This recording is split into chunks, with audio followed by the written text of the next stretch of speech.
Hi, everyone. Thank you so much for joining us today. We're going to wait a couple minutes while everybody joins us. You'll note we are recording today. And also today is the first day that we're starting with the Zoom technology. So again, apologies for any hiccups that we encounter today as we figure out another new technology.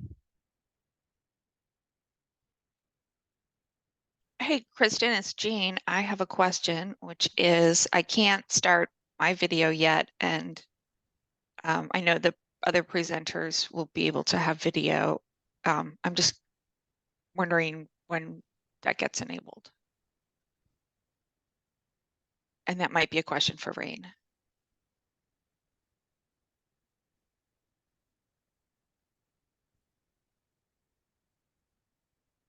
You should be able to start your video now. Oh, there I am. Okay, I was just kind of curious. Thanks.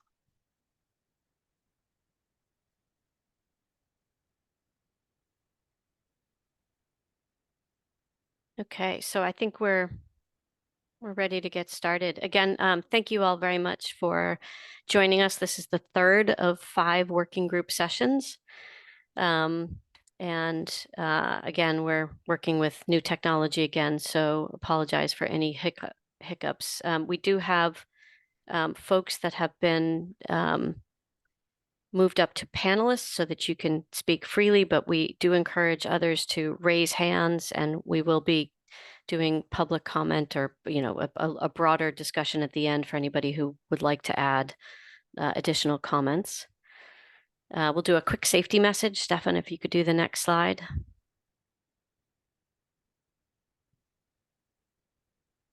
Thank you. So take care of your posture, sit in a comfortable position. Please take regular breaks to stretch and hydrate and rest your eyes. Importantly, know the emergency exits and procedures in your physical location should the need arise. Be prepared for earthquakes. This is California. And if you feel something, say something, and we will find a way to help. So with that, I'm going to turn it over to Jean McKinney, who is going to take us through the topics for today and facilitate the discussion for us. Thanks, Jean. Thanks, Kristen. So today will be much like the previous 2 working groups. It is the same ground rules. It's being recorded.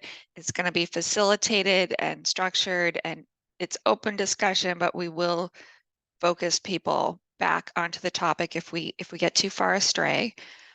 So there's 2 more after today, the November 28th and December 5th.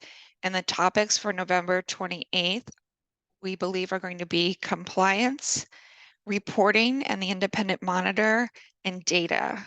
And we should be sending out questions in advance of the working group.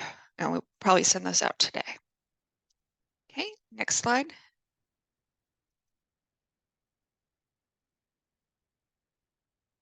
Okay, and so housekeeping items. We have a question from Drew Dunton. Will you distribute notes for the previous 2 working groups that weren't recorded? I don't think we're going to do that. The second one was recorded though. We just have to get you the link.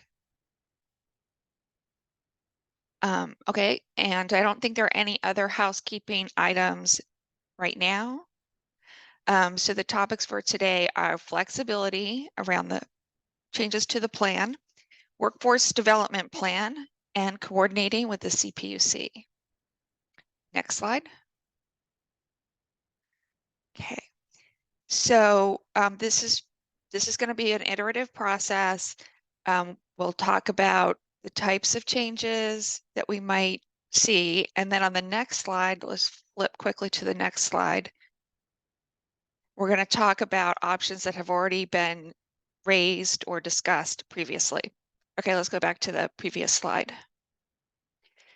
So these are the changes that we've heard of, potential changes that people have mentioned: changes to the risk model, changes to technology, changes to techniques, changes in cost, changes to the high fire threat district maps, changes in viability or timeline of individual projects or groups of projects, and changes in climate and weather. So what I wanted to do today is sort of brainstorm if there are others and consider which of these, if any, would benefit from additional review or one of the options coming up next. I guess the best thing to do would be to sort of say whether it needs, we want to know if it needs to come back to, if you think it needs to come back to energy safety or not, and perhaps suggest one of the options for how to address it. And we'll go back and forth between these two slides. Is there any stakeholder who would like to, oh, Brian Landry, thank you so much. Hey, Janine. So I'd add two more to the list. One would be population and development into the wildland urban interface. And the second one would be changes in vegetative species due to. Those are two things that I know we're interested in at Edison to develop. And I know that the California Department of Finance is working on population projections, but they're not at a spatial scale that they're usable for us right now. So that would be really interesting to understand. Okay. Anyone else? Just Megan Ardell. And can you let us know who you're with again? Yes, thank you so much. Megan Ardell with PG&E. Thanks for this morning. A couple of things that I would just touch on maybe as details. The first is, as we think about risk models and projects, projects within the work plan might have risk ranking changes that would be included as things that would be updated. The other piece is the mitigation approach based on what we see here may change over time, and including that in the updated work plan, I think are two details to call out. Thank you.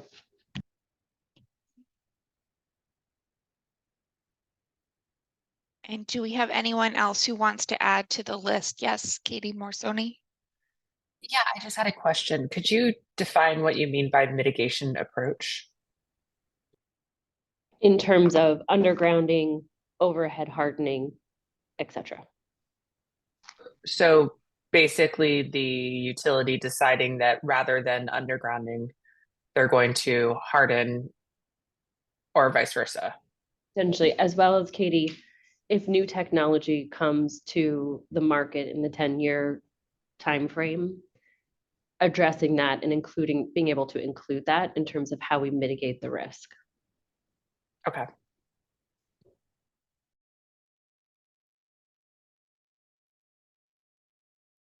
Okay, and as we're going through these, I did think of possibly one other that kind of goes with the high fire threat district maps, which is we may have the potential for additional rebuild areas.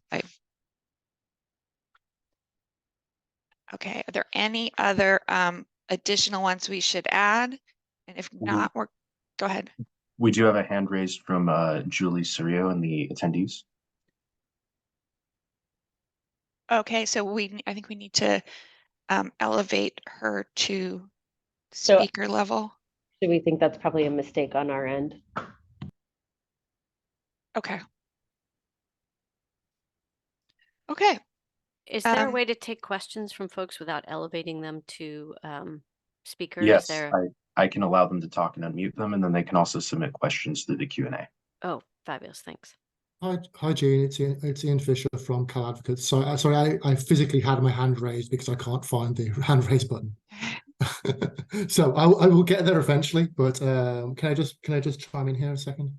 Yeah. Okay, so we've talked about lots of very specifics, whether it's, but there's I think what you need to get to is some very driving principles. You're either going to have changes in the risk landscape as well as the specifics. So you're going to have changes in the risk landscape, and that could be anything from like changes in the risk model, changing the distribution of high fire threat districts, wildfires themselves, anything like that. That generally comes into that category, but then there could be other things with influence changes in the landscape, in the risk landscape, like the vegetation, serial vegetation changes.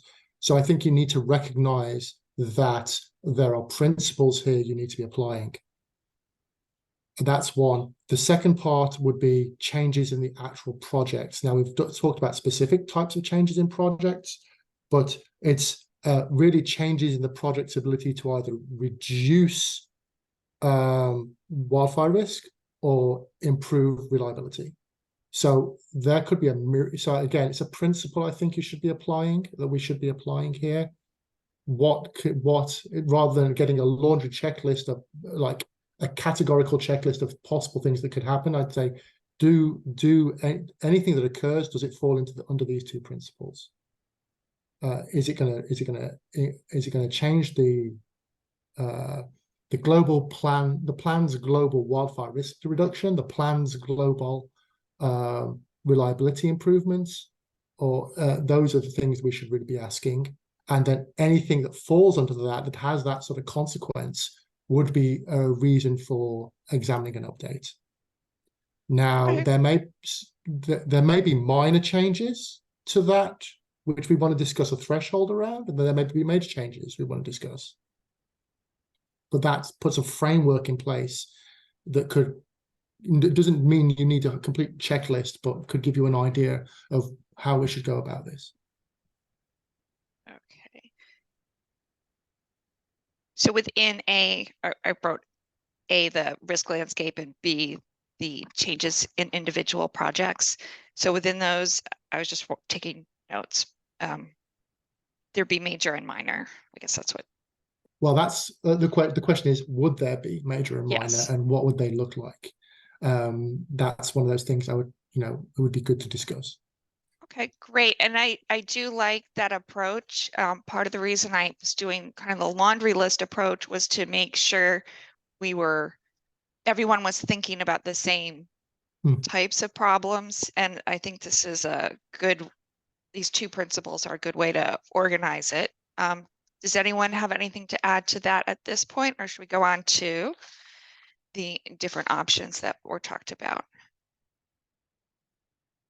All right, let's go on to the next slide. All right, so these were options that we thought were brought up in the February workshop. This is our interpretation of what was brought up.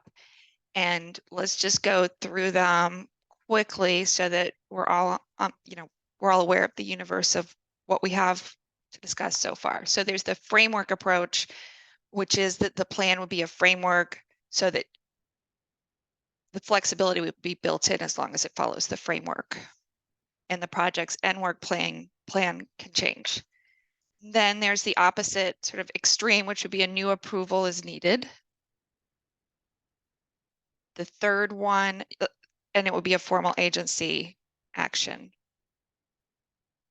The third one is to have separate plans or 3 tranches, I guess, of one plan, so that things are looked at probably be like every 3 years, so that when they're reviewed, we know more about the projects that may not be very applicable to energy safety. We would want to know if there's new information on, I guess, the risk landscape. There's the CPUC cost benefit approach, and I think you're familiar with that one already. And then there's the idea of leveraging the wildfire mitigation plan cycle. And let's go to the next slide. So these were some of the aspects of leveraging the wildfire mitigation plan cycle that were brought up. Undergrounding plan could provide a high-level architecture for setting yearly goals and an overview of how undergrounding will be implemented. The WMP would be a forum for assigning specific circuits or tranches for work in the next 1 to 2 years. Proposed changes to the undergrounding plan, both short and long term, could be proposed in the WMP, and we could have revalidation of risk reduction and cost estimates in the WMP. So let's go back to the prior slide. So really this is going to be open forum pros and cons of the ones we've laid out. We know that some of them are probably completely inappropriate for some of the types of changes we're talking about. So that's something else we want to get at in this discussion. And also if there are any additional ideas we should be looking at. And who would like to go first?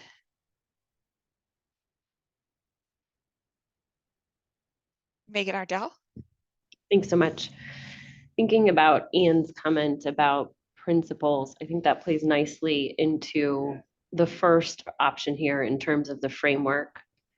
Leveraging principles to develop and establish a framework that is reviewed through the filing process and approved, that allows the utilities to update their work plan within those parameters and principles and approved framework, would allow us to address the laundry list and or the broader principles that we previously discussed.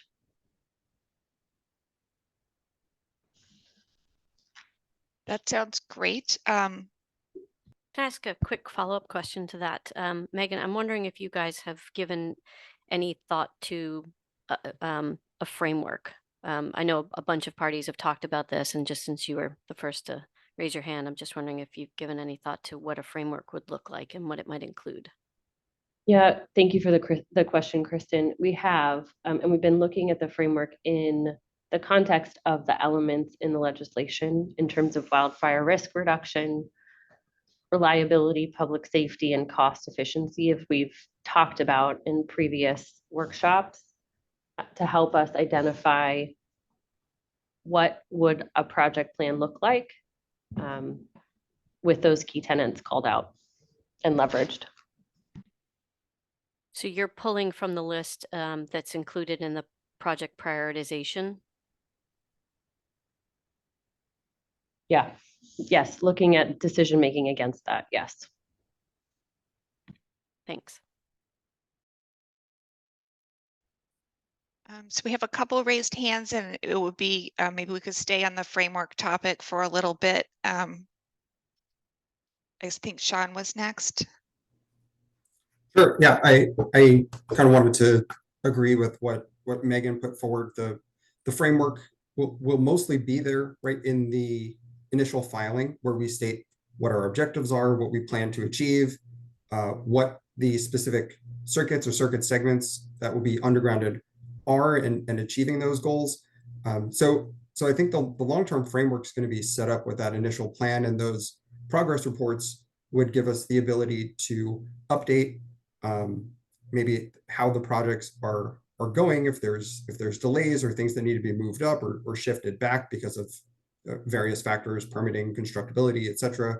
But also give us the flexibility to discuss how the any changes to risk modeling, etc., have changed our prioritization or shifted things from one year to another, and allow us to kind of keep all that together within this kind of 884 undergrounding plan framework without reaching out and having others look into different plans, right? You have to look here for this part and in the WMP for the other part, right?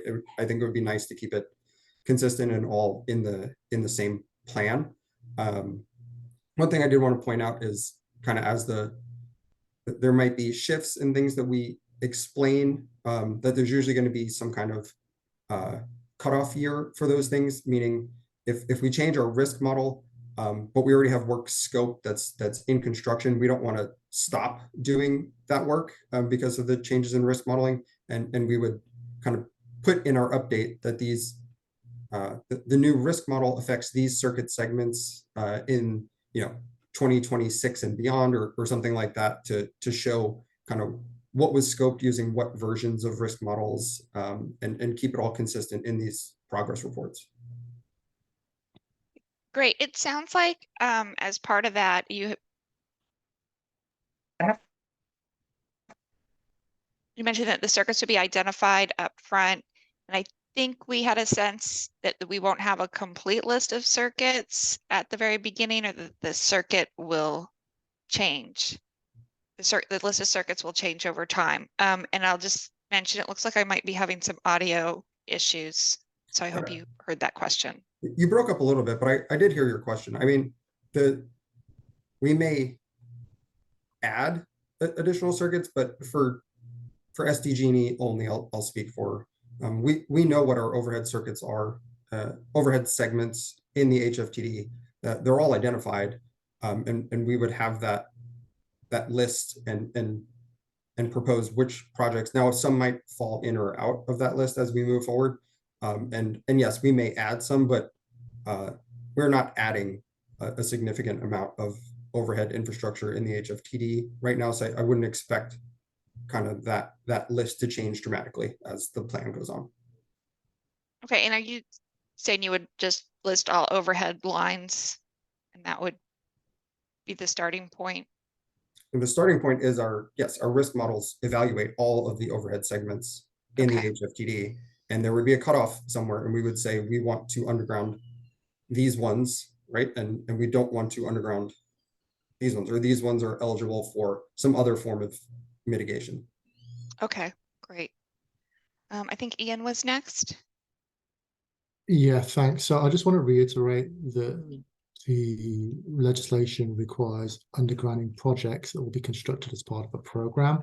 So echoing what Sean just said, our expectation would be that you'd have a complete set of projects for the 10-year period, and then ultimately use the framework to manage the changes in those projects, the length, the location, the priority. But going in, we would expect that the legislation requires you to permit a plan that consists of all the projects, not just some portion of the projects. And then we set a framework to manage those projects. Okay. That's our perspective.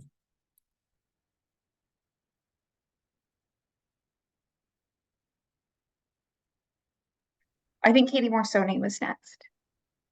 I'm gonna let Brian go first. I think he put his hand up after me. I'd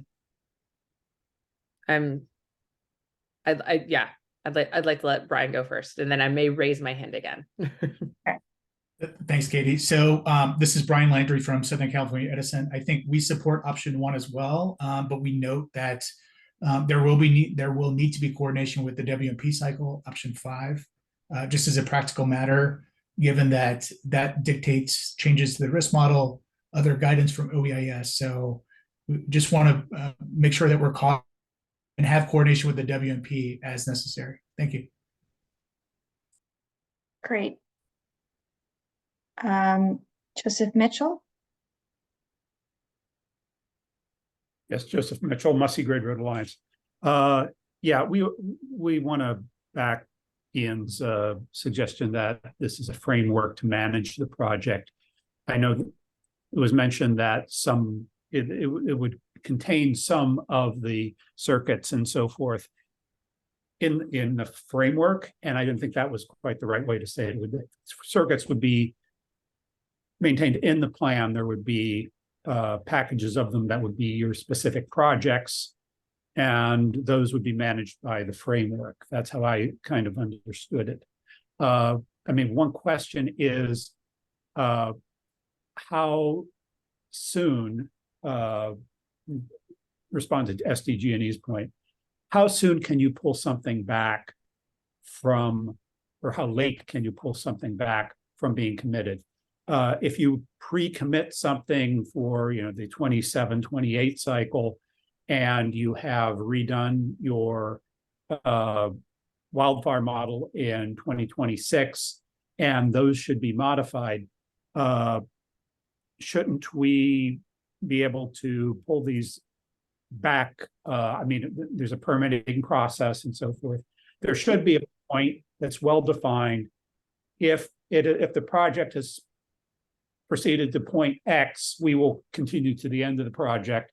If not, we can consider rolling it back and into another project or removing it altogether. Thank you.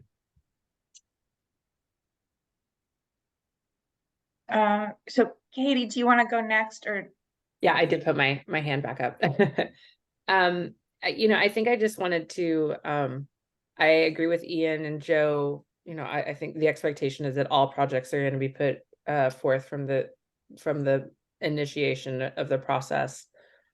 I just wanted to register, some hesitation with the idea that there's just flexibility throughout the rest of the period if we go with the framework approach. If there is a change that is made to risk models or consideration of mitigation methods or effectiveness, we're talking about projects that are going to have a huge potential cost impact on ratepayers, and those do and should be reviewed. And so I want to make sure that, even if we go forward with this framework approach, that's not necessarily, it's not just sufficient if it's a major change to the risk model that is reprioritizing all of the projects to report that in the progress report. I think that this is a place where it's going to interact with the commission's review, and the commission process, and more scrutiny is required. Okay. This is Kristen, quick follow-up. Yeah. Do you have any specific recommendations you would make when in this context? I mean, for our comments on our informal comments on the CPUC side, we said if there's a change in the risk model that should require a petition for modification to the CPUC decision. I'm not sure that there's necessarily a aligned type of vehicle at the OEIS in their process, but I think a procedure that would require or allow for review by interveners and the commission or the Office of Energy Infrastructure Safety, and within that review, an opportunity for discovery and discussion, which is generally proved necessary to ensure that interveners are best able to understand the utility approaches. And the review that you're mentioning, would that just be just to understand the projects, or would it be to somehow weigh in or have some impact down the road? I think it's if the risk model has changed and that has changed the prioritization of projects, I think that puts in my mind a question of, was the earlier risk model wrong? Is the new risk model correct? Like, I think understanding how why those changes were necessary, whether they're reasonable, and I don't want to suggest in advance that we think it's necessarily going to be inappropriate to change the risk models, but I think that should raise questions when we're spending ratepayer dollars as to the appropriateness of the choices. And great, thank you. Holly Wehrman. Hi, I'm Holly Werman with Cal Advocates. So Katie actually said a lot of the things that I wanted to bring up. So just to quickly reiterate, so it's important, I think, to remember that the initial plans undergo review by not only energy safety, but also the CPUC and public scrutiny. So if the plan is updated substantially, either adding a significant number of projects, removing a number of projects, drastically changing the risk addressed by the plan, it would seem reasonable that such a major update should also go and undergo similar scrutiny, especially because it will, as Katie said, impact customer rates. So I know coordination with the CPUC is a topic for later in this workshop, but I just wanted to raise the point that they are that's important to discuss in updates as well. And kind of similarly to that, if we look at SPD's staff proposal, SPD has a proposal for what the application at the CPUC will include, which includes project level cost benefit ratios, costs, the risk addressed, et cetera. And as Ian pointed out, the legislation requires identification of projects.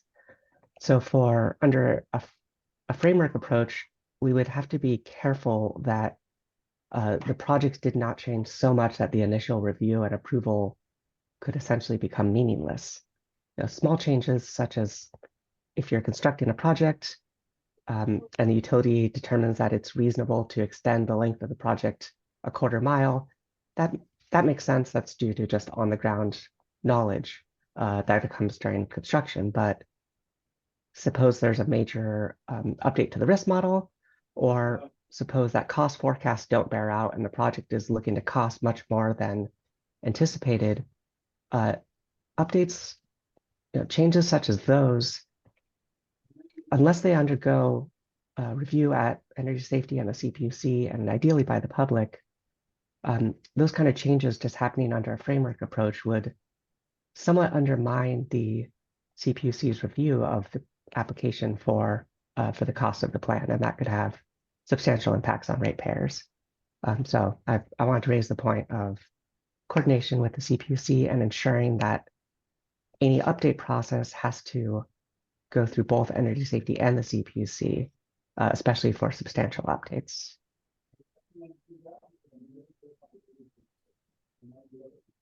Okay, Benson Wong. Hi, this is Ben. Sorry.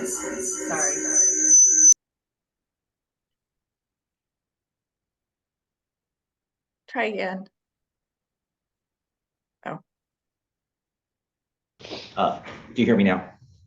yes. I appreciate it. This is Benson Wong from PG&E. Yeah, I wanted to acknowledge everyone's points, especially Ian and Katie on the few items. How we look at it is the framework is acknowledging that the landscape of wildfire risk and reliability issues change over the course of time. I think it's fair that we present our viewpoint of what our 10-year plan is based on our best available knowledge, and we leverage the WMP, which is much shorter term and looking at specific projects that we plan to undertake in that period of time. There is more uncertainty in the outer years because as our risk models, as the risk landscape, as vegetation changes, as any fire rebuild comes up, these items will not necessarily be reflected in the outer years. And so the expectation is that any updates we're providing is reflecting those changes, and we can share that as part of the WMP as they become changing from a longer term to a shorter term view. So I wanted to acknowledge that. And then the other thing that Holly was mentioning about the use of cost benefit ratios, I think can be shared up front. I think that we just want to acknowledge the fact that having a framework approach based on the risk landscape gives us the ability to share what we know at the time, and subsequently as things change that we are being responsive to the changing conditions of our system. It's not to mask any specific projects that we want to undertake. We just don't want to be locked into a 10-year plan that doesn't allow any flexibility as we understand the risk landscape changes. Okay, Megan. I would just add to Benson's comments, and as you can tell, we're speaking from the same speaker, which is why my box was lighting up previously. But I recognize and hear the concern for substantial change and how and when does broader scrutiny get introduced at some level of substantial change. I think each utility's plan could be very different. And so therefore, as a part of the plan and the framework, each utility define what substantial change means for review that would trigger a re-review or, a re-review. Okay. So, sorry, Katie? this is Kristen. I'm going to ask a quick follow-up for that. So if each utility were to determine by itself what the trigger would be for a re-review, is that something that would then be vetted by stakeholders in your plan as something that they would say, yes, we like that idea for a trigger review, or no, we don't like the idea for a trigger review? And again, if we're talking about principles and framework, what would be the principle that you would apply to that establishment of a trigger? Kristen, for the first part of the question, yes, include it in the plan for the review and approval. In terms of the principle, I don't know that I have an answer at this time in terms of what we would use, because I think it will be different for each utility. And we need to consider what the plan is to make that definition. Thank you. Okay, and one thing we might want to think about as we're talking here is what mechanism would be used if that principle, if there is a trigger. For example, some of the ideas that are already here. Katie? Yeah, I just wanted to say that I think sure the utilities can suggest what they think substantial means, but I think that that's going to be that's not a question for the utilities. It's a question for energy safety with input from everyone involved. And you know, I can't suggest all of the principles right off the top of my head, but Kristen, I really responded to that part of your question, whether there should be principles underlying what is considered substantial. I generally think that if you know, Holly talked about things like if there's a slightly longer segment that is undergrounded, that doesn't necessarily require full review, but I do think things like a new risk model that reprioritizes the projects, that to me is certainly something that would be considered substantial and should trigger review. Okay, thank you. And Ian? Yeah, I'm just gonna back up what Katie said here. It's for the agents to determine what the common good of a plan is, not for the utilities. The utilities can suggest what they think is good for their system, and then that gets adjudicated by the agencies. And we must keep that whose role, what each other's role is here, and just be careful of how we word this, because I don't want to get into that sort of conversation. Okay, are there any other? Jean, there's two folks who are attendees. So Rain, could you unmute Steve Bowen? Steve, you are unmuted. You may go ahead. Yeah, thank you. I'm speaking here for Sonic Telecom. And I think a lot of you know who Sonic is, but in case you don't, Sonic is a fiber-based communications provider. I wanted to react to the framework approach, and I think the answer from our perspective is it depends. What it depends on is whether or not OEIS adopts something like the proposal that we made along with AT&T and the cable companies to not allow electric service drops to be undergrounded, but to underground distribution and primary voltage kinds of lines, as PG&E had suggested on its website in August of this year. The issue obviously is that there's a lot of stuff on the poles that is not electric utility facilities. There's all kinds of communications cables and other kinds of equipment attached to these joint use utility poles.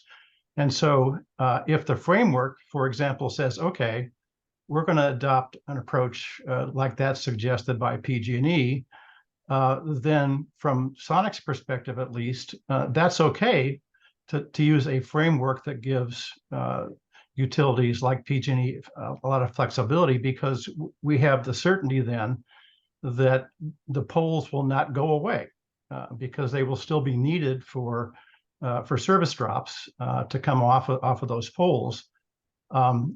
If, on the other hand, the undergrounding plans include undergrounding electric facilities entirely and then removing the poles, I think everybody on the call can understand that then creates an incredible need on the part of whoever's attached to those poles to know exactly when and where and how those kinds of pole removals are going to happen, because every one of the companies, every one of the communications companies that are also on those poles have to make plans for what they're going to do. And so that's why I'm saying that Sonic's response to the framework approach depends. It's certainly possible to create a framework that gives electric utilities a lot of flexibility, so long as the poles stay in place. But once a overall plan approved by OEIS says, okay, When you underground facilities, you have to underground everything, and therefore the poles will also go away. It's a completely different world. And in that kind of world, communications providers, I would suggest, need a lot more involvement for comment and approval and so forth, which drops us down to item number 2 or something like that. Certainly not a framework approach, but either a new approval needed or some of the other kinds of 3, 4, and 5 that you see on the slide here. Thank you. Can I just ask a quick follow-up question? So if I'm understanding this correctly, if each project itself has a description that says whether or not the poles are going to remain or not, the flexibility mechanism would not then be able to change the treatment of the poles. Is that what you're suggesting? That on a project by project basis, you're looking for enough information at the start of the plan that some elements of those plans could not be changed? Not quite. Well, what I'm suggesting is that if OEIS hypothetically were to say, okay, we will approve a plan that provides for undergrounding, using all of the tools that the Commission and OAS already have in place, risk analysis and cost benefit analysis and so forth. We will approve plans that allow for undergrounding under those conditions. But what undergrounding means is that you underground the primaries and distribution level voltage circuits, and you do not underground electric service drops to customers. If that's the kind of blanket or overall guideline that OAIS decides to impose in terms of its conditions for approval, then we're okay with that, because what that means is wherever undergrounding happens, it will not cause the poles to be removed because of that. And we can still leave our facilities on those poles as those poles are reconfigured so that everything's underground except for the service drops, and you have cables coming up via risers so that service drops are aerial as PG&E has proposed on its website. Okay, great. Yeah, I don't want to get into specific technologies, but I think what I hear you saying is that there would be certain things within the plan that shouldn't change and shouldn't be subject to the flexibility. And Ian, I think you had your hand up next. Hi, Steve. Just a quick response from our perspective. I mean, this is a wildfire risk reduction plan. The risk lies with the electrical facilities, not with the telco facilities. We have more concern about what happens to poles that the electric utility companies have no purpose for, where they've undergrounded, and what happens to those poles? Who owns that pole then, and who looks after that pole going forward? So that's a whole different set of questions that are not really, need to be addressed in parallel to this.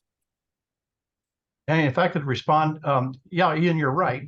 And the issue, but if OAIS were to say, okay, you can underground everything except for the service drops, then the poles would remain, and it could be a kind of a recalibration under the NCJPA and the Southern California Joint Pole Committee about ownership percentages of the remaining pole.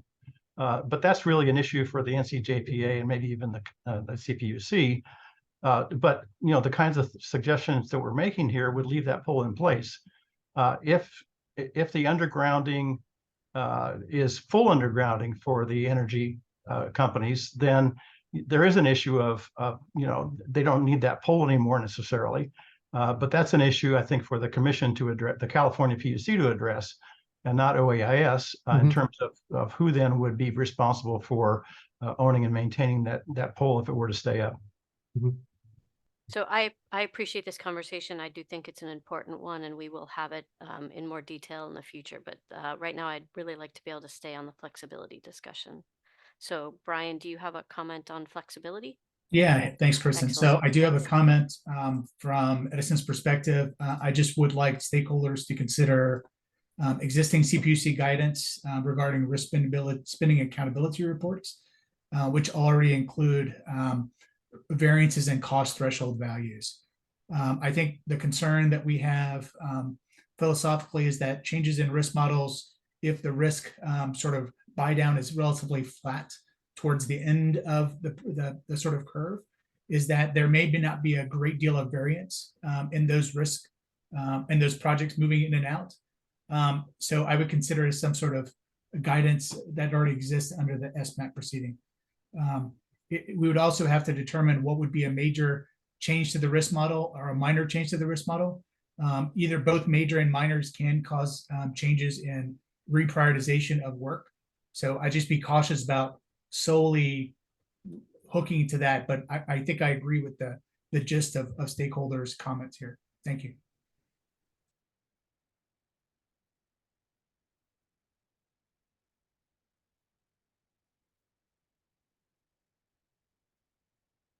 Was there one more person? It looks like we have our hand raised from Anita. Okay, we can hear from Anita. To the extent it's the same issue Steve Bowen brought up, we may want to move that to the later discussion.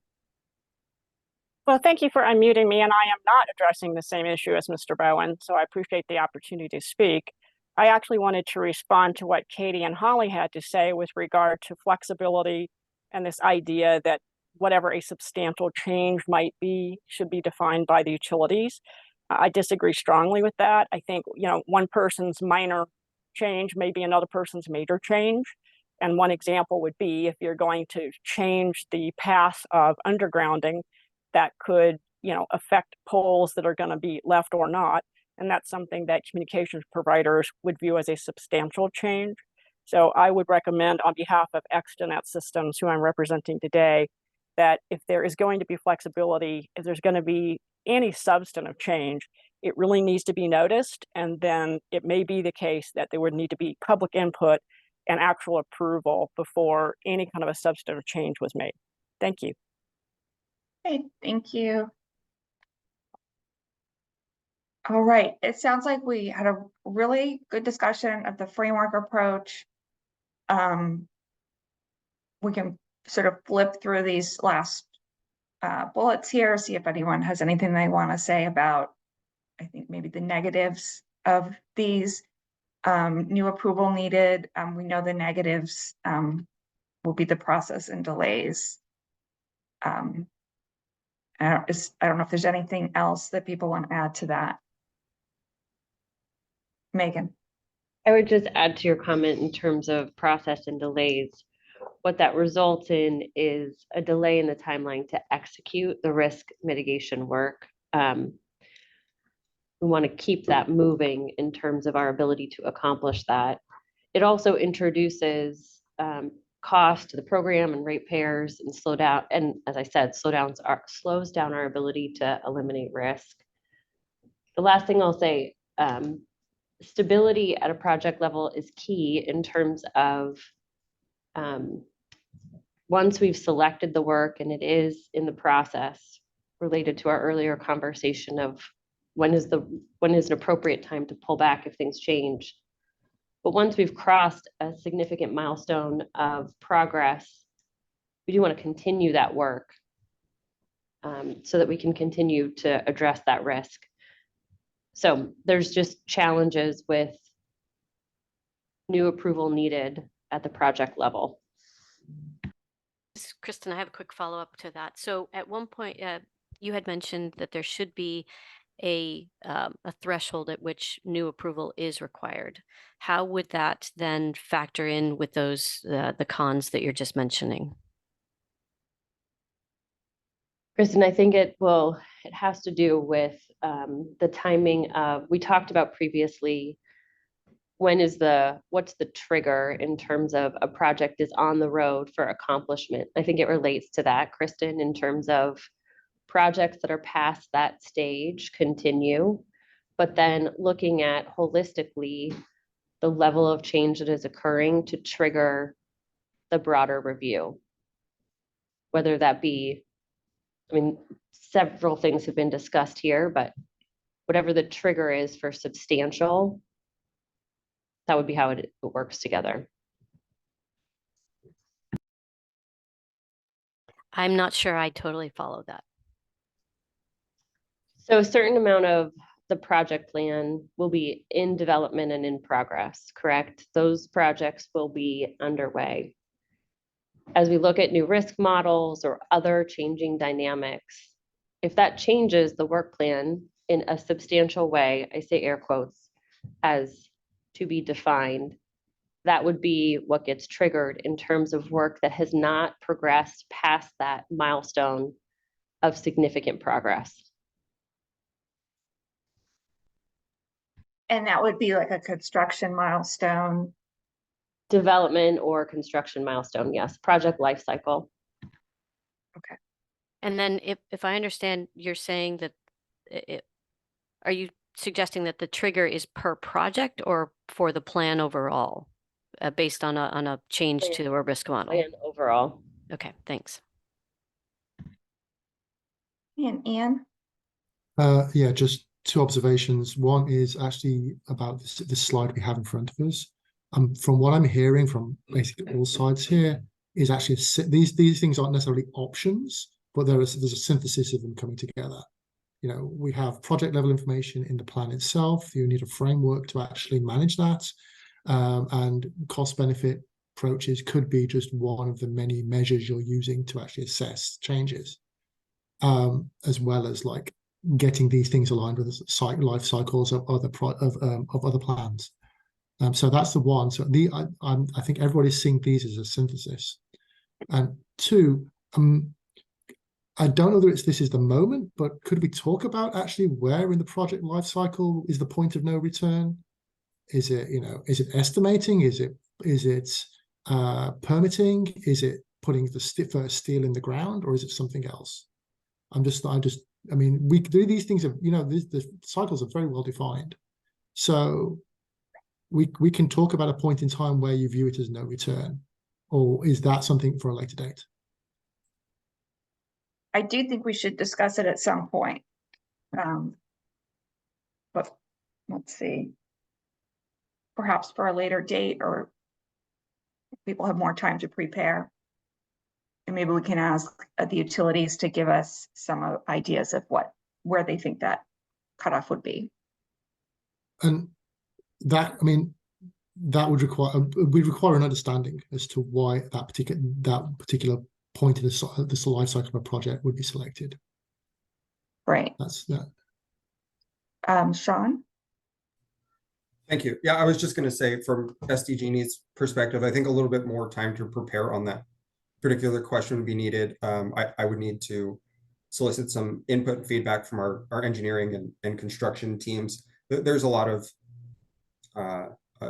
inputs that go into that sort of decision. And just to note, if we are down a path, right, there's like a functional decision to make there, right? Do we have equipment in the ground? Do we have equipment ordered? Do we have permits, etc.? And there's also some other things to consider, which we would need to, again, do some more research on. You know, there could be stranded costs involved in what happens to those stranded costs if we've done design and engineering work on a certain project, but now we want to pivot. So there are a lot of considerations there. I think it is a bit of a broader topic and not something I'm particularly ready to speak about just yet. And that makes sense.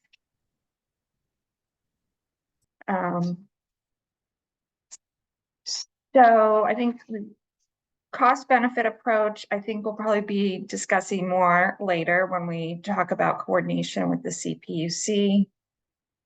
And leverage wildfire mitigation plan cycle, that's the next slide. And for this one, I would really want to know if like any of these seem particularly difficult and unnecessary or particularly useful. So Benson.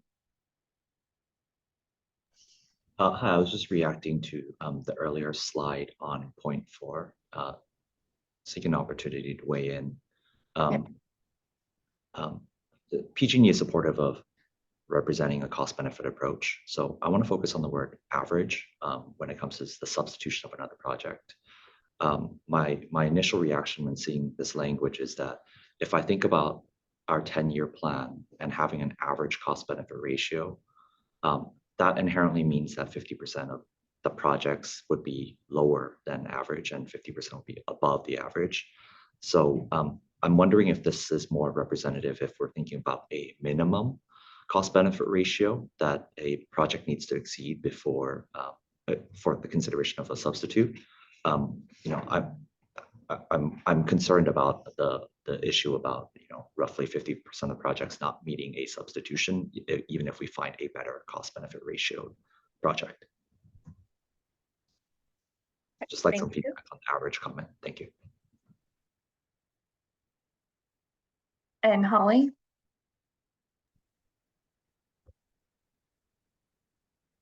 Hi, thank you.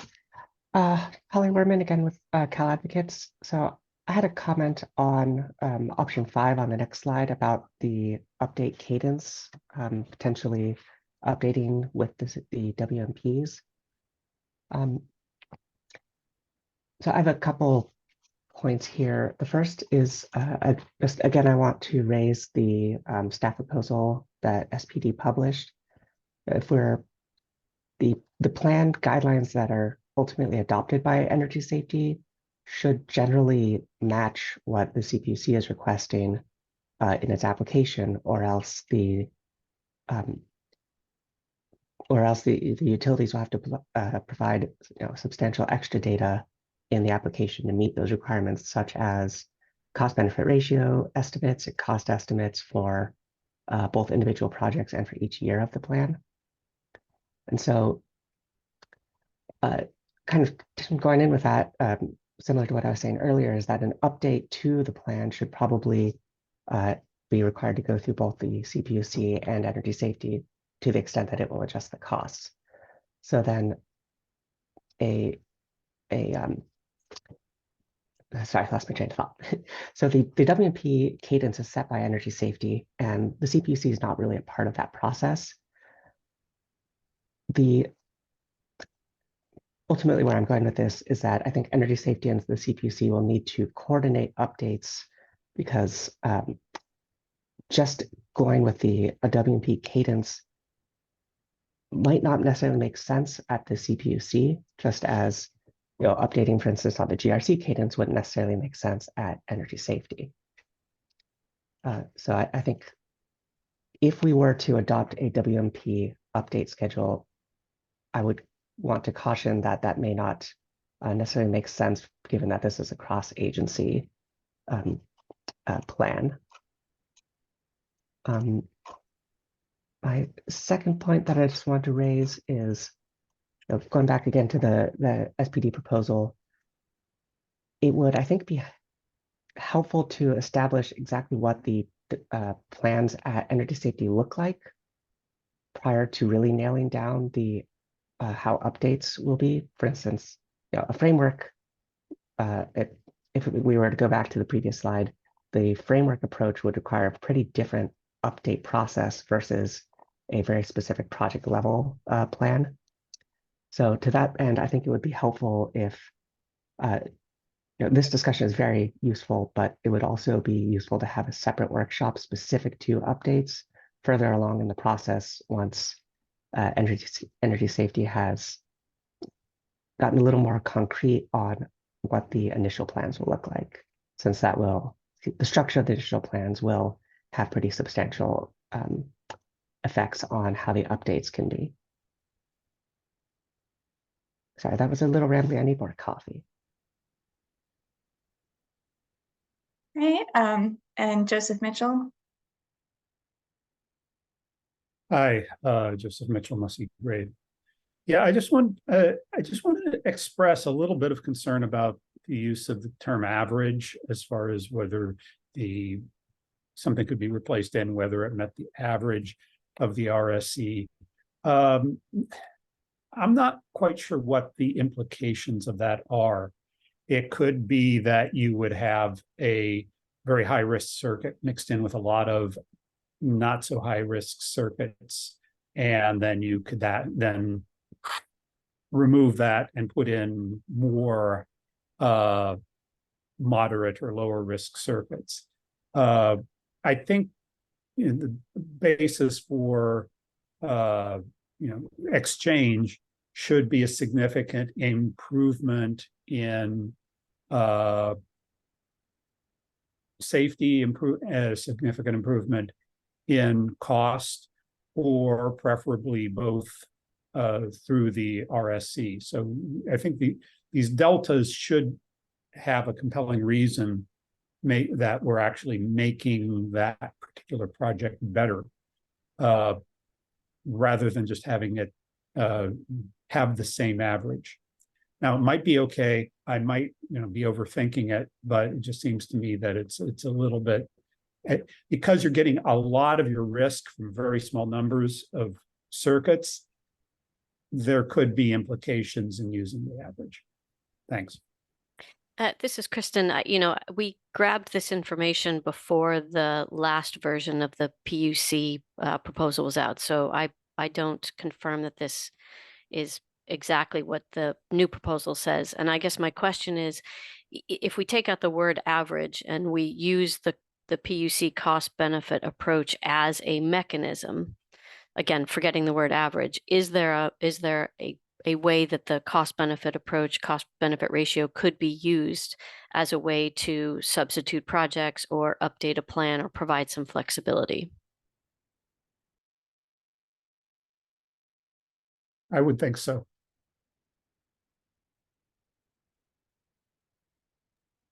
Great. And then I think Katie was next.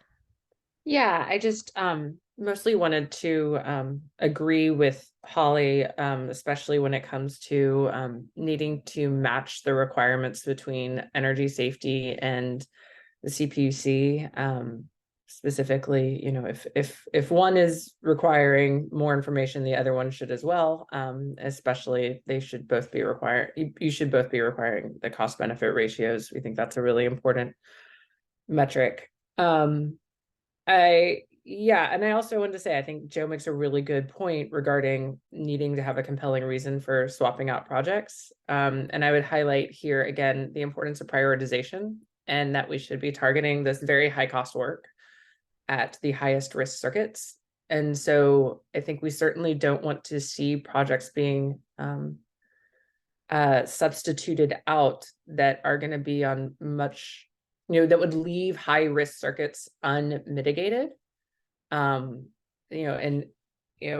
benefit ratios are things that, are going to look at the risk, but they're also going to look at the cost. So we want to make sure that, the cost benefit ratio may look the same, but it may be because the cost is different for one project. And I think that we would want to ensure that, changes to projects are not, like I said, leaving any higher risk circuits unmitigated. And so that would be something really important to turn to protect against with project changes. Thank you. Okay, I think we should hear from Benson, and then we can wrap it up, this conversation up and get to the next section.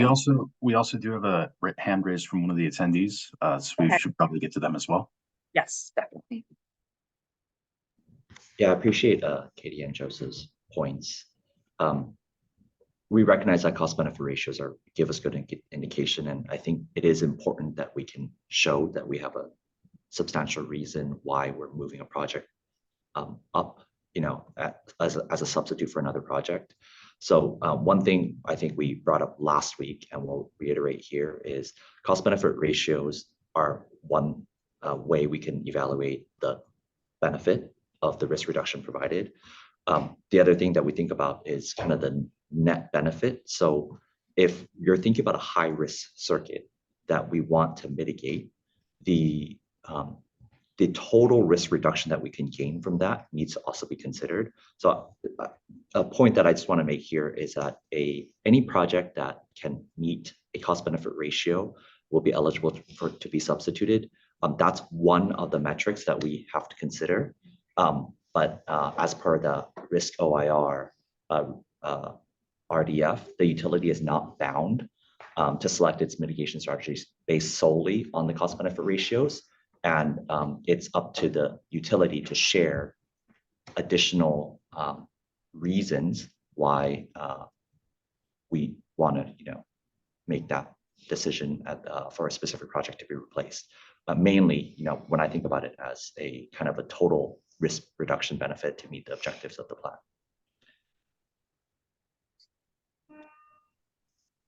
Okay, and let's hear from the additional caller. So we have Fred Haynes.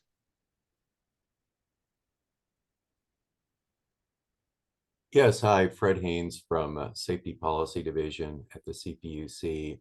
I think the topic had been covered already, but I just wanted to emphasize that the current draft resolution is not talking about average cost benefit ratios. We're talking about a threshold cost benefit ratio, which I think aligns with the discussion that has been taking place. Thanks.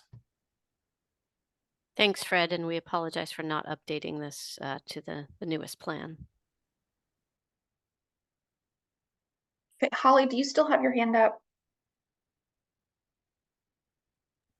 No. Sorry, that was a mistake. Okay. So I think we can go on to the next topic, which is workforce development. So it's one more slide, two more slides. There we go. So there is one line in the statute that asks for this is a requirement for the plan. It asks for the exact wording, a plan for utility and contractor workforce development. That is all that's in the statute. So we have these questions. If there's other questions or other aspects of this we should be focusing on, we certainly like to hear that too. And is there anyone who would like to speak on this topic? Megan. PG&E is happy to contribute or start the conversation. From the perspective of the building on the language in the statute in terms of things that we see appropriate to include in the plan, we see it appropriate to include coworker roles or titles, the number of those folks needed to execute the plan upon an approved program. We would think it's appropriate to talk about hiring and recruitment strategies, including training and qualifications required for the roles needed. It's appropriate to talk about our contracting or vendor strategy to identify and maintain qualified work resources. I do think as we move through the questions, the appropriate time frame to cover would be that of the 10 years within the plan. And whether or not the workforce development plan should cover recruitment as well as training, we do think that is appropriate, as mentioned. Looking at question 4, it would be appropriate to provide a plan to scale up the workforce based on the roles needed and the work included in the plan. And then with the last question, yes, PG&E thinks that's appropriate and supports this.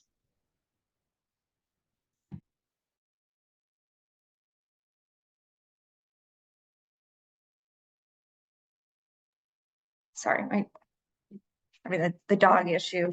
Does anyone else want to speak to this topic, or has PG&E pretty much laid out what you're expecting?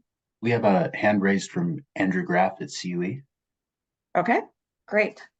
Let's hear from Andrew. Hi, good morning. Can you guys hear me? Yes. Yes. Yes.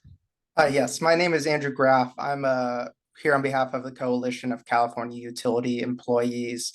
Our members work at most of the California electric and gas utilities, including all of the 3 large electric IOUs.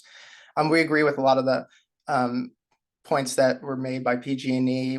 I think the key is that the plan needs to identify the needs of the workforce over the 10-year undergrounding plan and how the utilities are going to meet those needs. One factor I think should be also considered is that many of the workforce personnel that will be working on the undergrounding programs also work on other traditional and safety reliability related programs that the utilities implement. So it'd be important to consider how any workforce development that would be undertaken to meet the 10-year undergrounding plan, what kind of impacts those may have on other parts of programs that their utilities are trying to implement. I think that would be real critical to include. And then certainly the time frame should be over the course of the plan. It needs to be a long term because it does take time to develop and recruit the types of workers that will be implementing the undergrounding program. And it would be important to include how they're going to scale up the workforce and what type of personnel are needed in order to meet those needs. Can I ask you a quick follow-up question? So when you said that you'd like it to the plan for the undergrounding to take into account the safety issues or impacts on other programs, can you say a little bit more about that? Yeah, so it would be just making sure that, you know, if you need workers to build up to meet the needs of this undergrounding program, that they're not being taken away from other programs that they need to implement to keep the system safe and reliable. So just making sure that if you need to scale up your workforce in order to meet the needs of your 10-year plan, that you're not doing it at a cost to other parts of the system, making sure that you're continuing to maintain a safe and reliable system. So that would be the intent behind that. Great. Thank you so much for that clarification.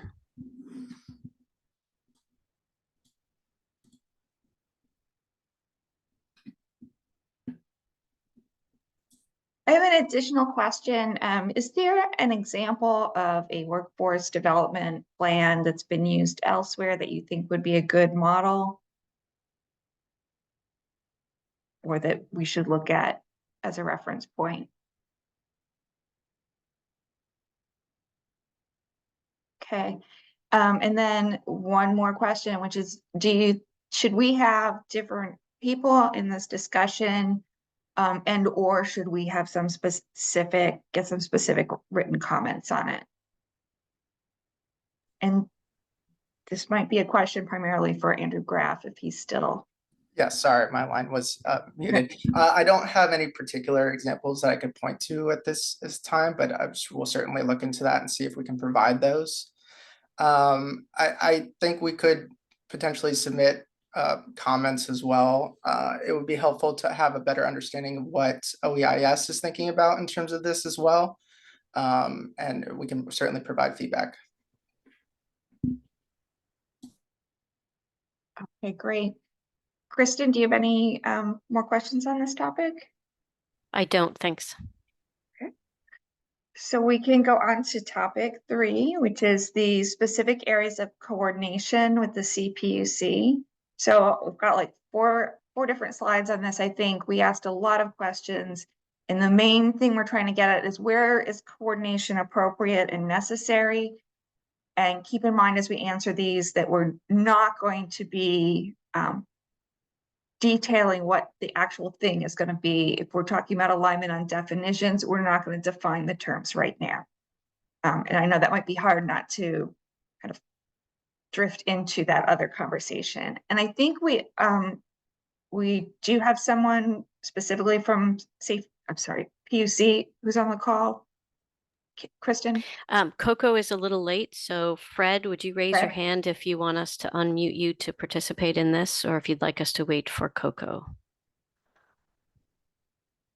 I did see Coco just put his hand up. Oh, awesome. Coco is here. I didn't see him. Thank you. Can we move Coco up to presenter? Or is that too difficult?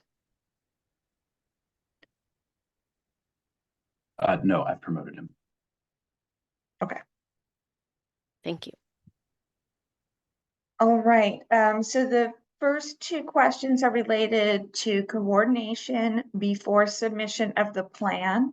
And we're talking about alignment. Where do we need to be aligned with the PUC, or where should we consider being aligned?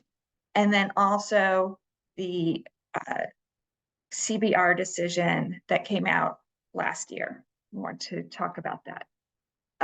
So for alignment, we've raised defined terms, project data, and reporting data as 3 areas where it would be important for energy safety and CPUC to be asking for the same things, or at least be aligned in what they're asking for, not asking for a lot of additional stuff or conflicting definitions.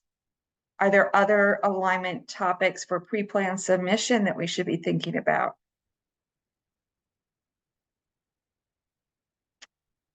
That's great. And then, so the second question is, in the working group meeting held by energy safety, stakeholders suggested energy safety use the CBR in evaluating undergrounding plans, and what coordination steps would be necessary before pre-plan submission to make this happen. Is there anything? And thank you. Yeah, so this is just a general observation for both questions. I don't have any additional kind of categories to add to these things, but I might want to make a request with regard to work products that it would be feasible to review. So there's going to be plan guidance to go for the utilities. Before that, you're going to need to align definitions, for example. Can we have an opportunity to have a document that actually presents those definitions for review to ensure that nothing has been missed? I'm just thinking there are potential intermediate products here that could successfully lead to good plan guidelines that could be produced in sequence that would help us review and build the best sort of plans. So I'm thinking you could develop a definitions document that could be reviewed. You could be amongst, and that's the one that stands out to me, but there could be other aspects of this that could be kind of intermediate products we could review.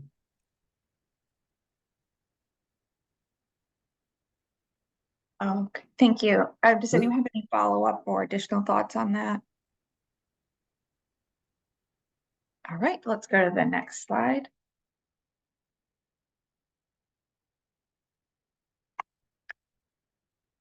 All right, so once energy safety has the plan, we're going to do energy safety's evaluation, and then after that, the PUC will be considering the approved plan and the cost. So for both of those, we wanted to talk about coordination, if there are aspects of coordination that the agency should specifically be thinking about, or that you're concerned we're not thinking about. And Benson Wong? Yeah, just going back to the previous slide on point number 2, PG&E supports the following the CPUC decision 22/12/27 about the cost benefit approach. I just want to highlight that as part of that, the utility is not bound to select its mitigation strategy based solely on cost benefit ratios. So the recommendation is that in the plan, each utility will have to provide the cost benefit ratios, but also provide any other relevant benefit metrics to represent its alternative analysis. Chris, did you have any follow-up on that? Only I would love to hear some of the options or some of the additional information that you are thinking that you'd like to provide, and also a question specifically about where you feel that the development of the cost benefit ratio is in terms of its applicability and usability for the plan submissions. Yeah, I can add to that. So decision 22/12/27 adopts a cost benefit ratio in which each utility has to adhere to in its upcoming round filing. For PG&E specifically, our round filing is expected to be submitted in Q2 of 2024, in which the general expectation is that PG&E will also be filing the SB 84 filing at the same time. So PG&E is prepared to be responsive to this cost benefit ratio approach as adopted by this decision. For the other utilities, I believe they mentioned their timelines are a little bit later because their ramp filings are staggered a year or two apart from PG&E's. PG&E being the first one that has to adhere to this decision. I strongly believe that the commission has laid out a very comprehensive way that monetizes the benefit of risk reduction provided on the system for wildfire reliability and public safety, in which this cost benefit view it definitely meets the needs of this filing itself.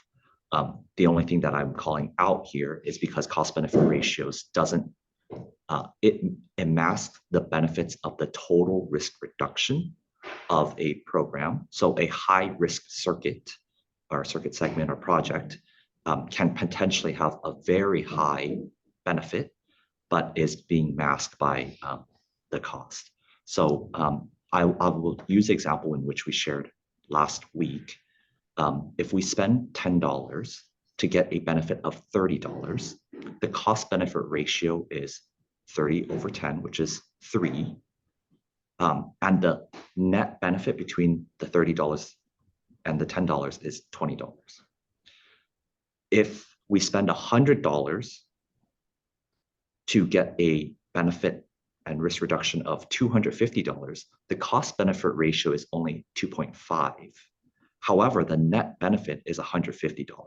So overall, for the plan, you're actually reducing more risk by selecting the higher mitigating option. That's a reference between a comparison between an underground mitigation alternative versus an overhead. But that's just a sample of where cost benefit ratios don't always tell the full story. So we just want to make sure that this plan recognizes the ability to consider other ways of presenting the benefits of a mitigation alternative. So if I understand correctly, you're talking about including the benefit cost ratio as per the PUC decision, but you'd also like to include the net benefit. What other pieces of information would you want, and how would you suggest that energy safety weigh these different things against each other? So there could be other ones that we can share. I was specifically highlighting the net benefit, the value of the net benefit, because it shows the total risk reduction of the activities that's being performed to meet the objective of this plan. And that's using the same numerator and denominator of a cost benefit ratio. So effectively, it's not new information that that you have to evaluate. It's a different representation of the same data. But each utility may have alternatives beyond the ones that I just laid out. Thank you.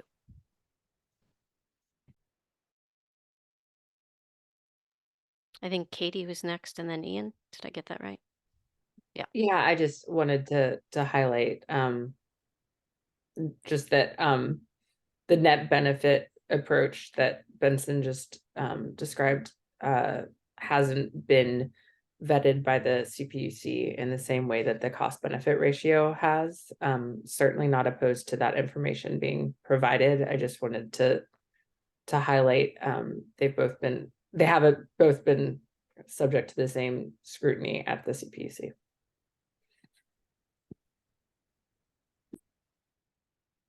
And Ian, you're next. Yeah, and I actually agree with Benson. I mean, cost benefit ratio or net benefit are only two measures of what we really need to look at here, which is risk reduction reliability. From your perspective, is risk reduction reliability.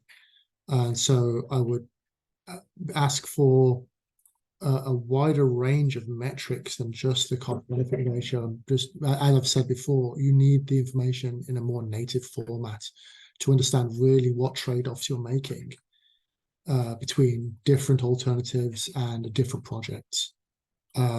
Projects can come out with the same cost benefit ratios and have very different impacts. And so we just need to be aware of that, what the selection is going to be. And Brian Landry, you're next. Yes, this is Brian Landry from Southern California Edison. Just want to support PG&E and their comments. We also want to note that there's two specific areas that we want to point out that cost benefit ratios are challenging at best to conceptualize or to capture.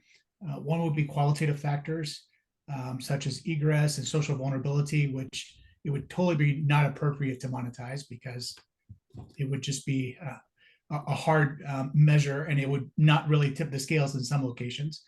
And then other factors that should be also considered are operational factors. I give you some examples from previous PSPS events, specifically in September, where we had 130-mile-per-hour winds, where, you know, undergrounding is the only solution to mitigate those locations. So those factors should be considered, especially in high wind locations, which are not going to be borne out, you know, directly in the cost benefit ratios. So thank you.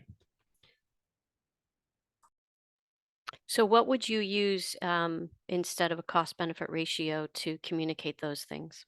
Yeah, it's a great question. So in addition to the cost benefit ratio, which Benson is totally correct, and it's appropriate to provide that information, what Edison's view is that we have developed a methodology to tranche or to categorize risk under certain criteria.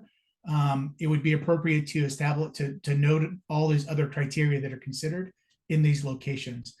There could be other co-benefits which are not necessarily readily quantified at this point. What we're doing, I can speak for Edison, is we're trying to also assess the co-benefits of, for instance, public safety benefits of undergrounding in certain locations where there's a lot of car hit poles. That's something we're working on, but something just to consider. There are other co-benefits that may not be considered there. Thank you. Can I ask Brian a quick question? Sure. I was just wondering, you mentioned like high wind locations that would not necessarily be borne out in this CBR, and I just wanted to better understand why those would not potentially. That's a great question, Katie. I can give you a specific example. This is one thing I've been noodling on for quite a bit, long time. Is you could have, you know, communication towers on the top of a mountain, which are not close to anyone, but the whole community relies on that, and that's one of the things that we need to communicate with that community. So if I looked at it at a pure sort of, you know, PSPS reduction or CMI reduction, it would not look like much because it's for one single customer. But I know that communication tower is much more beneficial to the community than what's just borne out in that, you know, risk model itself. But I know the wildfire risk is going to be pretty high if we don't PSPS it.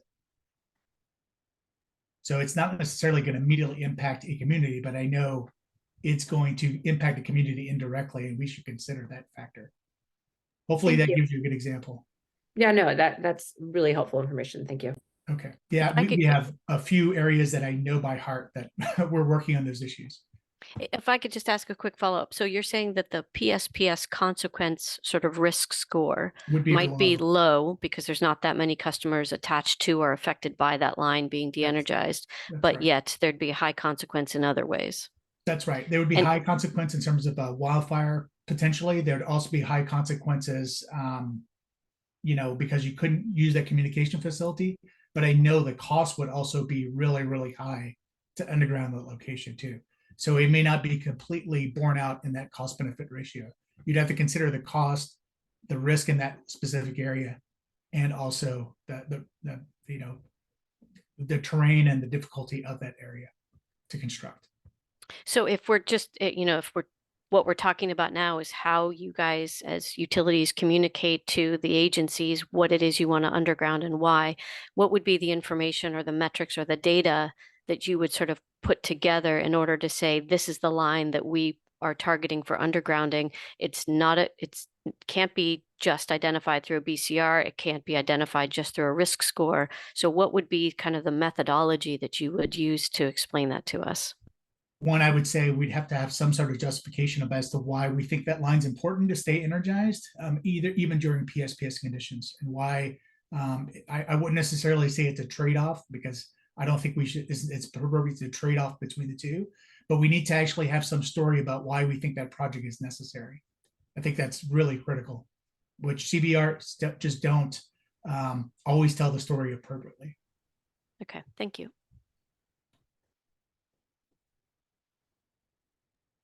Joe, you had question from. Oh, go ahead. I was going to say from Drew Dunton from Cal Advocates that the telcos we'll go to Joseph Mitchell first. And then I'll read the question. Oh, okay. Yeah, just regarding the special case of the communications tower, it seems to me that we're just not, our consequence models are crude, and we're not able to capture all of these different harms that are done either by shutoff or by wildfire or risks. So, and I think that's what Brian's framework is designed to try to ameliorate. But it could also be ameliorated by trying to calculate the probability and consequence of that particular event, and that would show the value of the very high value of keeping that line on. Another thing, I appreciate the attention to the high wind areas. Brian, what is the current threshold that you're using for classifying something as high wind in IWMS? I really don't want to get into our IWMS here, but we can talk about it in an appropriate forum. I would just say that, we do have high wind thresholds in areas that we want to consider for undergrounding for various reasons, including PSPS benefit reduction. Yeah. Would I be out of line saying it's the last number I saw was well south of 70 miles an hour? I'm not sure. We are revisiting that for certain areas, and we do have exceptions in certain locations. Okay, thanks. Okay, and Drew Dunton's question was that telcos are required to provide backup generation to their comm towers. How is your example different? This is a good question. I think we should add this as a topic for what we're talking about: communications, towers, and poles and issues separately. So I think we've covered all the pre-planned submission. We do have a hand raised from Anita. Okay.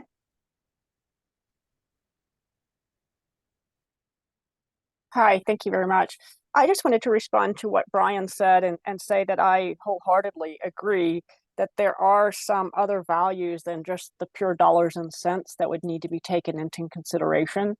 And his example of the communications tower, I think, is a good one. As we've mentioned in our comments, there are negative consequences in some instances of undergrounding. And so we just feel like that needs to be taken into account, as well as the benefits of undergrounding, so that you come out with a public policy that actually recognizes what the true effect may be on a community, not just costing issues. Thank you. Great, thank you. So on the next slide, we were talking about plan evaluation and application evaluation and where the agencies need to be coordinating. And this is keeping in mind that energy safety is going to be evaluating the plan, and then the PUC is going to have the application. Are there any particular areas that we haven't already talked about? Jean, did we get to Drew Dunton's question in the Q&A? We're going to table that for okay. We're going to save that for the communications discussion, which will be at a later date. Okay, next slide. Okay, post approval. Sorry, Jeannie. I was going to comment and I wasn't fast enough. Yeah. All right. So, yeah, thank you. Thank you. Thanks. This is Megan from PG&E. PG&E supports and appreciates the conversation we've had around common definition of terms, staff participation like today in workshops led by other agencies, direct staff-to-staff meetings as needed, to really support close coordination between the agencies as we embark on, or you embark on, a joint review process.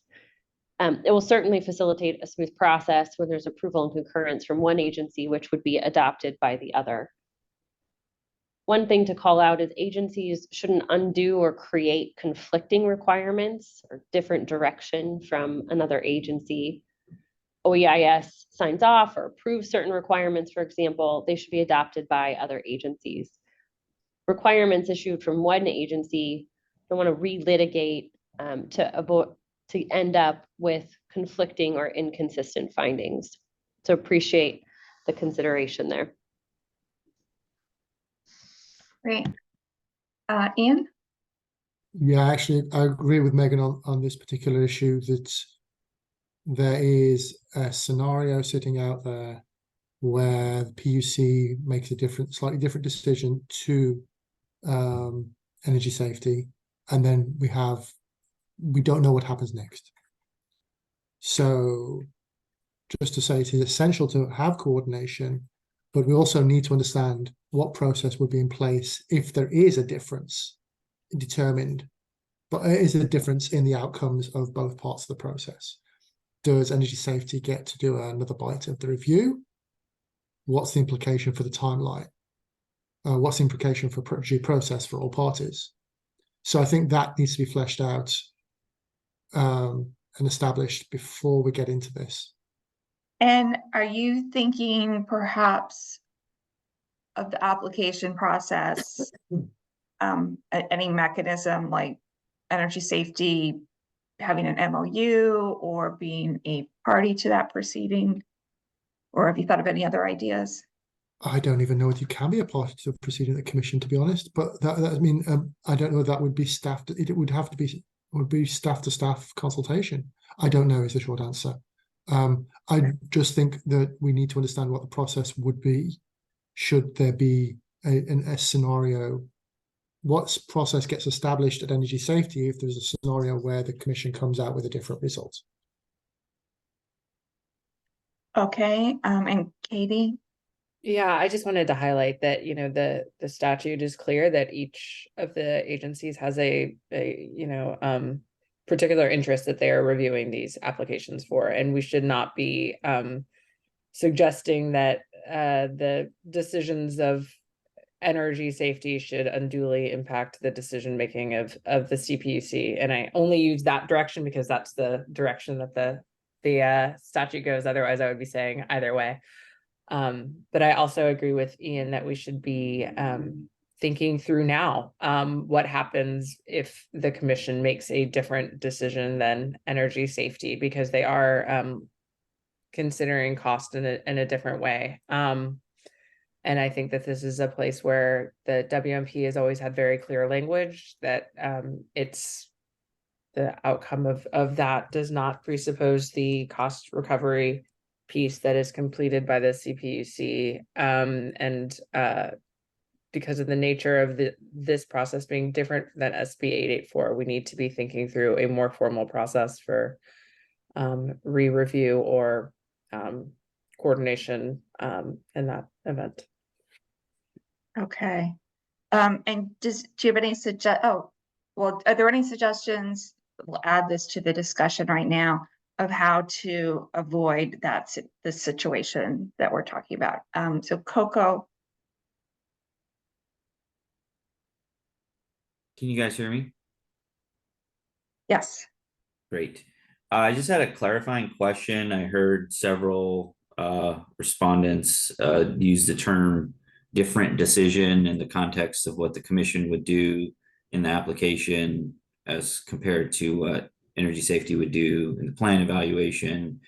And I was just wondering if those folks could expand on what they mean by different decision. I was a little unclear as to the context of that particular point. Yeah, I agree. That's a great follow-up question. And I think, Ian, you were first. Sure. Okay, just purely spitballing. On the basis of risk reduction, you could get equivalent projects that are overhead and underground, and they could be cheaper. And so the commission's responsibility would be to go with the cheaper project, potentially. That's an example I could see. You know, you've still got to do alternatives, and both got to do an alternatives analysis. And so the underground might substantially, you know, you might just get different, you know, you could get different sorts of projects that are going to come out in different ways. So yeah, you could end up with cheaper projects that aren't undergrounding projects that have equivalent risk reduction. What do you do there?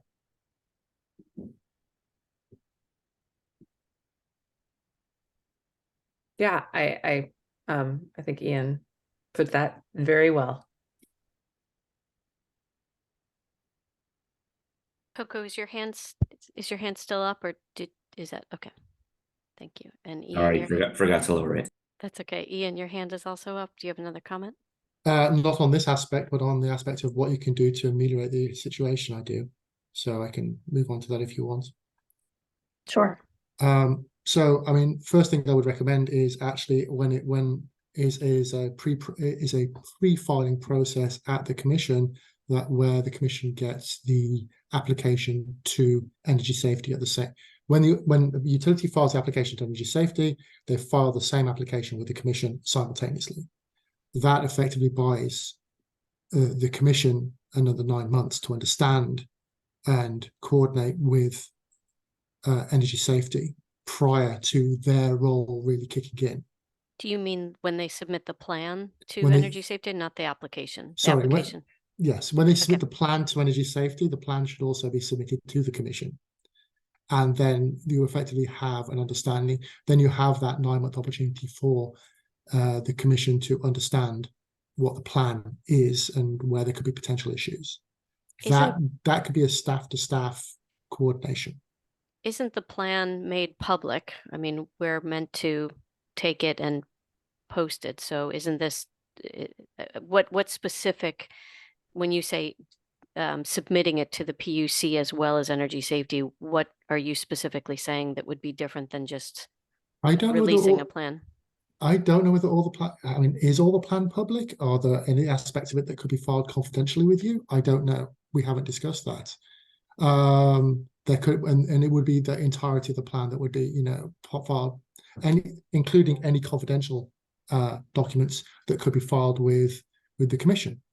I say filed, it's provided to the commission under an MOU of some form. And we've not discussed whether anything of this is going to be confidential or not confidential, so I just don't know. And I'm just trying to suggest things that are going to make things easier for both agencies. Thank you for that. So, and can I ask a sort of clarified question, which is the PUC can request confidential information. So that would seem like energy safety, the safety policy division would be able to get that confidential information. I don't know if it's different for Cal Advocates since they're a stakeholder, or if you think it's necessary for Cal Advocates to have it as a stakeholder. We can get anything that the commission gets. So it's just like, we'll draw that line there. So, but we're a special case. So, so that's us aside.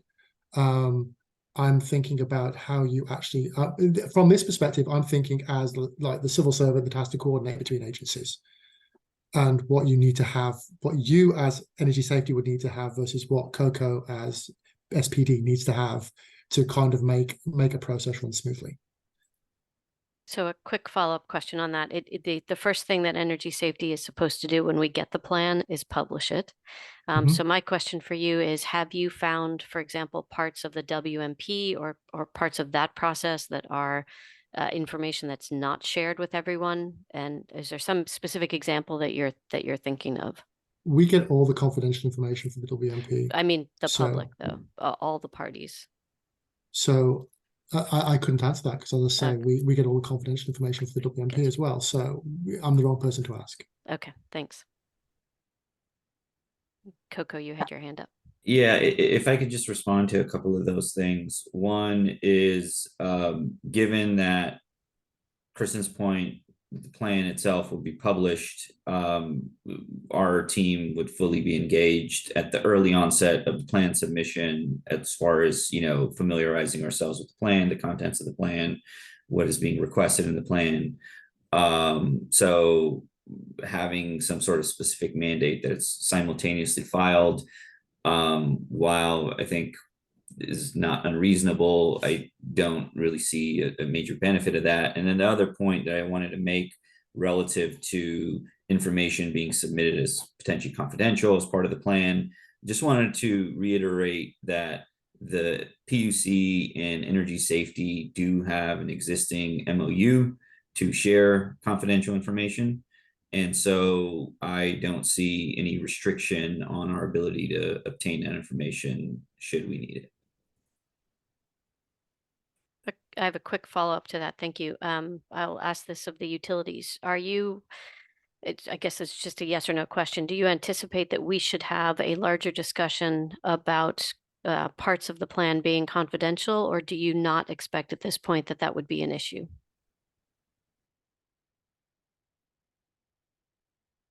So you want to, thanks, Megan. At this point, we don't anticipate it, but happy to flag it if we see that need in the future. Thank you. Hey, Joseph. Yes, I think if I understood the point regarding simultaneity, I think that would have big impacts for interveners in the sense that rather than reviewing plans at one time and doing data requests and all of that, we'd have double the amount of work. Also, I think things are going to be somewhat resolved in the OEIS plan that will then feed into the plan that would go into the commission. So I think if you could consider that, thanks.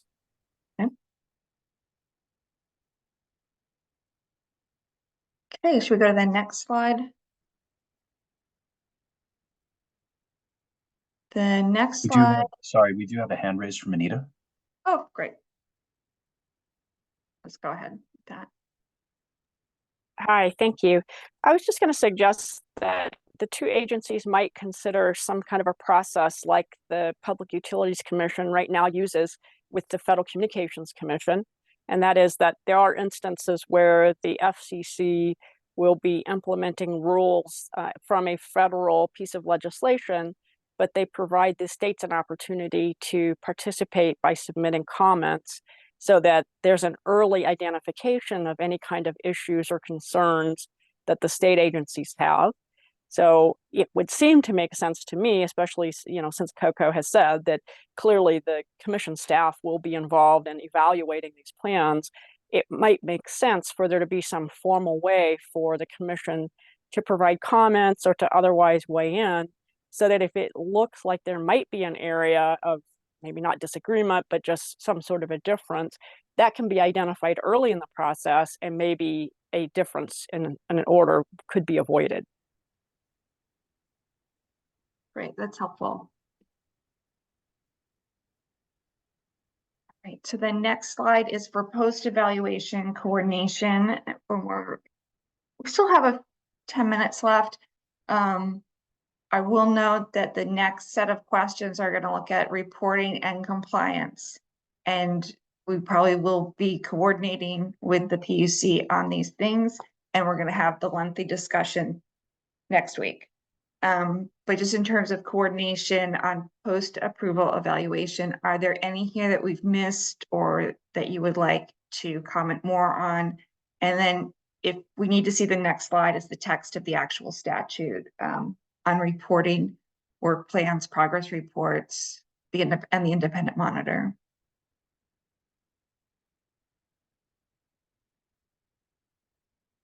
Okay, let's go back to the previous slide.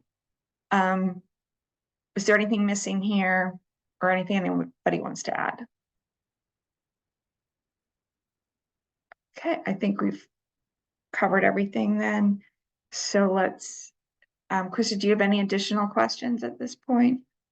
I don't, thank you. Okay, well, now we're up to wrapping up and planning. First, is there any additional public comment on today's topics? Just use the hand raise. Any questions that we didn't completely cover during the discussion today? Again, raise your hand. And the plan for the next working group, we're going to get to that in the next slide. So finally, are there any questions about other housekeeping items like e-filing? Ian? Yeah, just a general question regarding the what I raised last week, which was, have you come to any conclusion about us filing a sort of a grand set of comments at the end of this? We definitely, at the end of the set of workshops? yeah, we definitely are going to want that. We didn't actually set deadlines, like come up with deadlines, and we may have some specific questions in addition that we would like answers to. Oh, okay, so we should anticipate a set of questions and a potential deadline coming into Christmas. Is what I'm asking, or will, will it be setting it for after Christmas, please? I think you guys proposed dates last time, and I unfortunately don't have those right in front of me, but we will definitely consider that. Okay. You will get other Christmas presents, Ian, I'm sure. Thanks. Thanks, Kristen. Think how nice and relaxing your Christmas will be if you've already filed your comments. Fair enough. Okay. Next slide. So these are the topics that we have upcoming for the next. So next week, we're going to do reporting and compliance. We're going to ask more questions about how that should work. We're also going to talk a little about data requirements. And I don't know if that's something, we might want to give you a few details on that and who we think should attend. And Kristen, are we doing cost of sustainable supply chain next week too? I can't remember. No, that's the following week. So I apologize. These are out of order. Jean and I have been debating these. So next week is just the reporting and compliance and data, which is going to talk a little bit about risk modeling as well. Okay, and then for data, what we're planning to do is have a discussion, but at a really high level, just to make sure that we're asking the right questions. So it may be helpful to have your data people on the call, at least so that they know what we think our questions are going to be. We're going to have our data team expert on as well. Should we add anything else to that, Kristen? I just want to reiterate, thank you all so much for participating. These are really helpful meetings for us. It's a really great conversation. Everybody's very engaged, and we greatly appreciate that. Yeah, I agree. I really feel like things are coalescing and we're learning a lot. And so communications, utilities, and undergrounding, we talked about that a little bit today. I think there's some specific issues that'll need to be discussed. So we probably will either do written comments or a working group, but it'll be a little later in the process. Okay, any other questions? I just also wanted to say thank you to Rain Vasquez, who's in our IT department and made this meeting go much smoother than our other ones. So thank you, Rain. Yes, thank you. Okay, everybody have a great Thanksgiving.